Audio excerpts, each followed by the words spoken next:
And then I just have a quick follow-up. I'd be interested to hear, like, if you had to summarize what a defensible AI product looks like applied to the idea of immigrants and refugees, like, how would you do that in a sentence or two?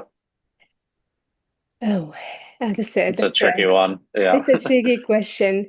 I think if I were to build a defensible AI solution for the migrant and displaced population at the global level, I will first think about a pain point. What are the pain points that we're looking at? What does a migrant or a displaced person needs when they first land in a new environment with a new healthcare system? It could be urgent care. It could be someone with chronic conditions, so they need immediate healthcare for their chronic condition.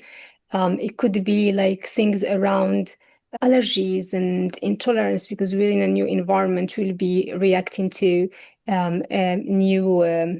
new allergens and new foods.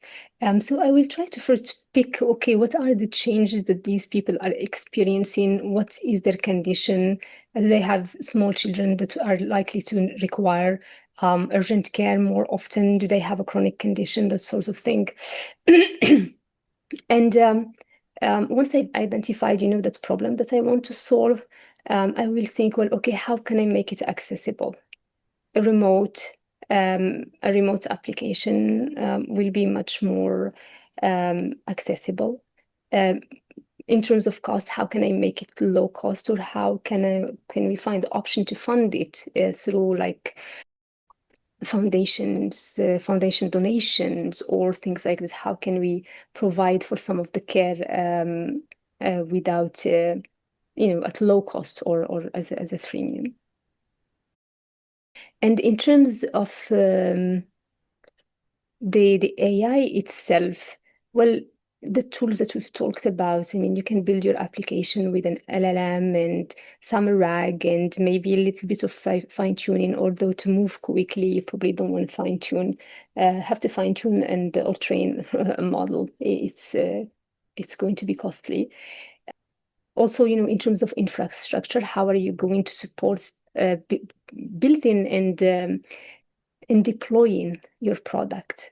It's probably going to be a web application that's sitting on a cloud environment. How are you going to look at privacy, um, keeping this patient information private?